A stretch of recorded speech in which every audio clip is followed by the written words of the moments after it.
I'm gonna jump in there, just see. It's not real clear, but should be able to take a look around and see what's in there. Well, let's see what's out there.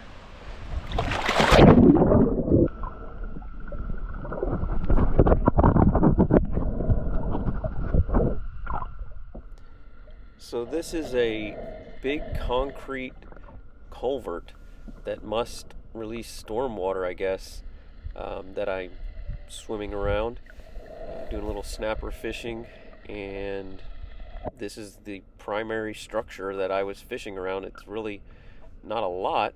You'll see a few pilings where I'm fishing. I'm going to swim over to one right now.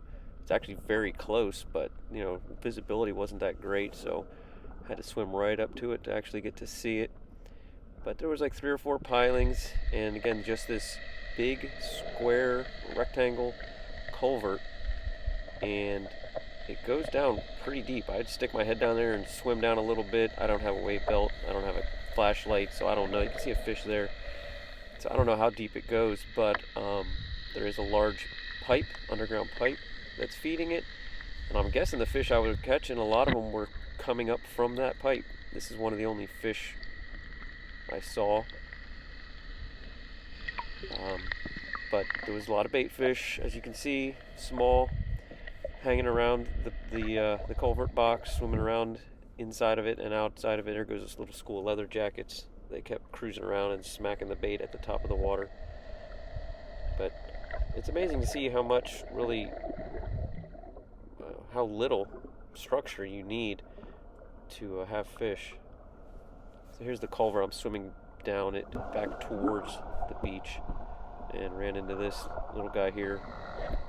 Decent stone crab, probably not quite legal, maybe close, but in a former life I did a little stone crabbing on a commercial boat, and you don't want to get pinched by one of those. They don't let go, I've been told. I never actually was pinched, but they move a little slower than a blue crab, that's for sure, much slower. But if they lock onto you, it's gonna hurt.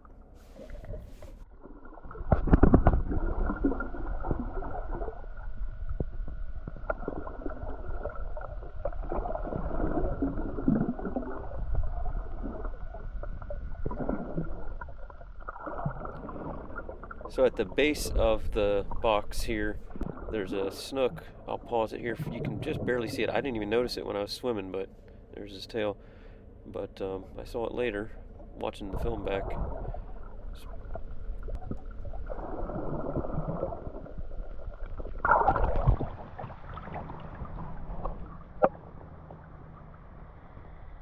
What it looks like from the top side. I didn't realize it was hollow. That goes down deep. Not sure how deep. Alright, well, welcome back to the Charlotte Harbor. This morning, I'm gonna try something a little different. Gonna use some live shrimp, see if we can get a few keeper snapper. I'm gonna start off just by free lining little shrimp.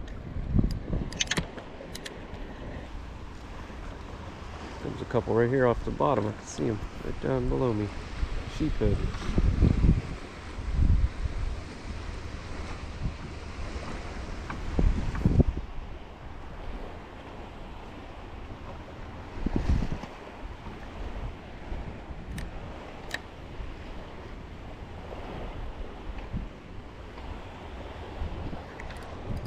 There's the fish.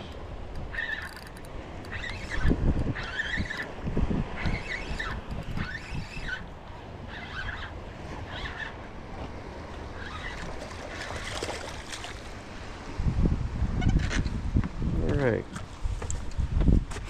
There's a couple of you over there. Decent snapper. Alright. Hold still.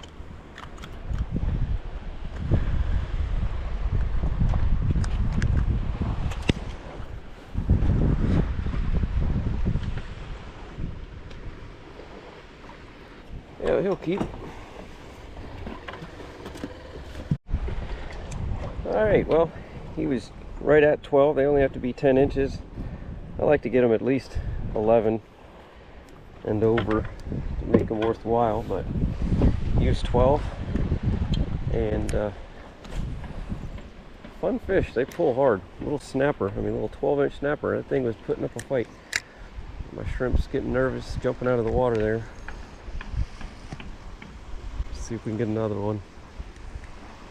There's not a ton of structure. There's just got those 3 pilings and a little bit of concrete under, around, you know, in between them is a little bit of concrete.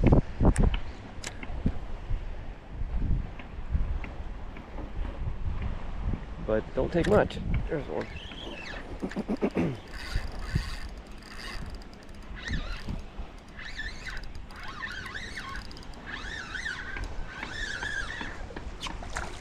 Yeah, a little better than that last one.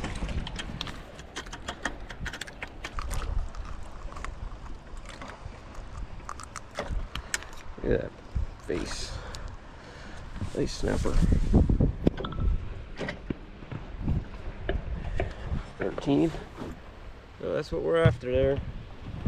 A little better than that last one. That's actually going to be a decent size there. Get some good fillets off there.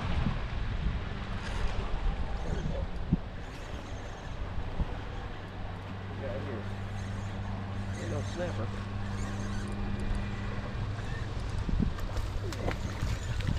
Snook.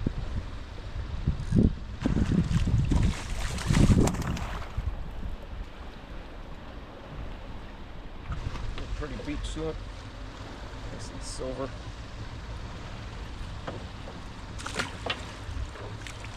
What we got?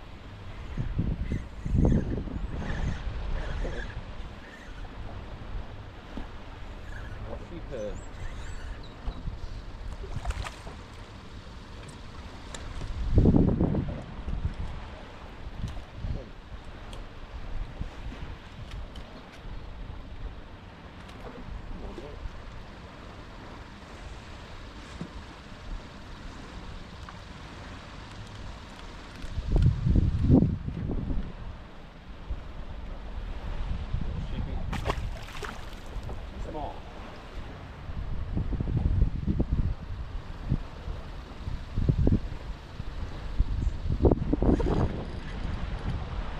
Gonna say I'm gonna move from this spot.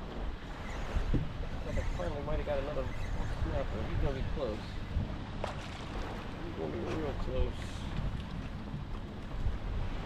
I call him 10.5. What'd I say? 10.5. We'll keep him for now. If we get any bigger ones, I'll let him go. Here we go. That's going to produce a fish.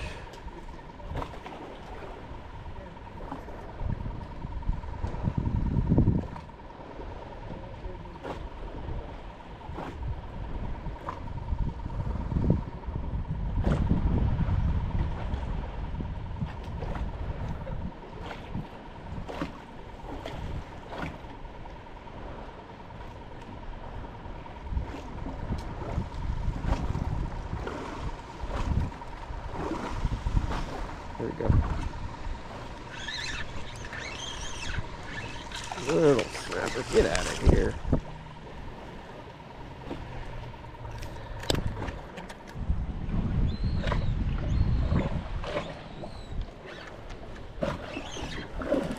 Fish.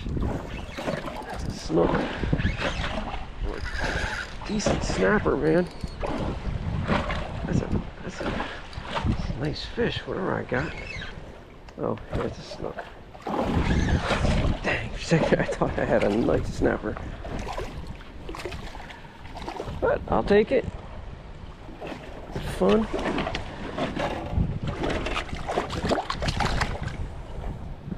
Got a pretty gnarly growth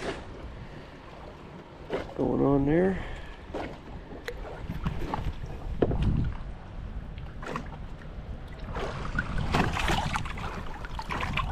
Well, I think we're out fishing the whitebait, guys. Little bitty scrimps. It's fun. Bait must not be hot enough here. They're moving on.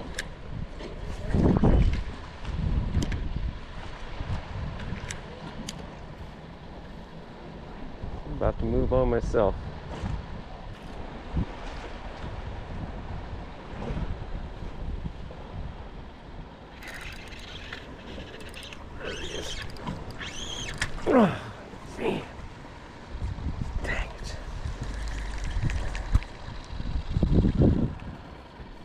sure what that was. Took me hook, line, and leader. Dang it. Alrighty, we're back where it all began this morning. Gonna have to make something happen here.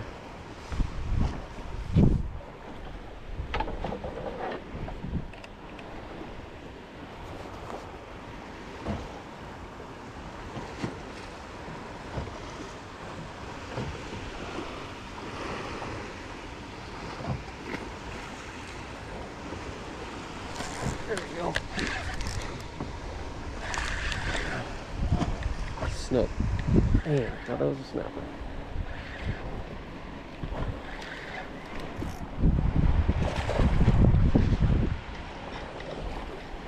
Imagine that.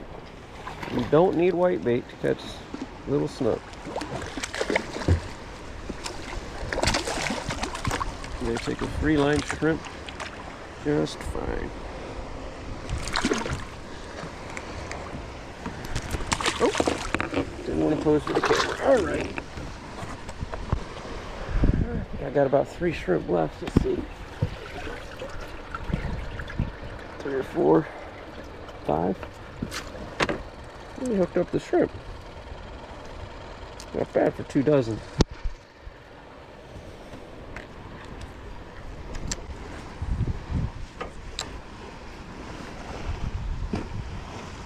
He's being eaten. I have a fish on. How about that? Another snook. Broke me off. Well, that's what I get. That's what I get for not retying. Well, we lost 3 fish today. We caught 3 keepers. And we had a couple of little notable mentions. Alright, well I finally got a chance to clean these fish. Snapper I caught. Actually caught them a couple days ago, but still nice and fresh. I gutted them, bled them before. I put them in the fridge, put them in a bag, put them in the fridge. They stayed nice and cold and nice and fresh. When I was a kid, neighbors behind my house, they had a little John boat, and they would go out and just fish with shrimp around the trussels, the bridges, out around Boca, and they would come back with tons of fish. And I would sit there and watch him for hours cleaning fish. He was a pro. He got a big parrot sitting there on his fillet board, Stanley. And he'd just sit there and clean every different kind of fish. I just sit there and watch. What I need is a fillet board. Here we go. I actually live on a freshwater canal, and it would be perfect to have a fillet board out there in the canal, but we got quite a few gators out back, and I don't need to give them any more reason to come around. Especially since we got kids and dogs. Right, Rush? You don't want no gators after you, right? Right, buddy? What about you, Pike? Huh? No, buddy? But there's a difference. That's a just legal 10-inch snapper. And there's a 14-inch snapper. It's definitely quite a bit thicker. I'd say it weighs about twice as much. So that's it. Nice handful of meat. Good, clean protein. All right, well, here's the finished product. I didn't show the whole process, but little snapper spring rolls, avocado, carrots, cucumbers, and rice paper with a fresh snapper, a little bit of sauce, which is simply some mayonnaise thinned out with lime or lemon juice, and there you have it. It's delicious. Rush loves them, and I'll spare you guys my lip smacking, but trust me, it's good and it's healthy. It made 1, 2, 3, 4, 5, 6, 7, about 8 or 9 of those. So that's it. Snapper spring rolls. I think that's what they're called. Anyway, we'll see you on the next one.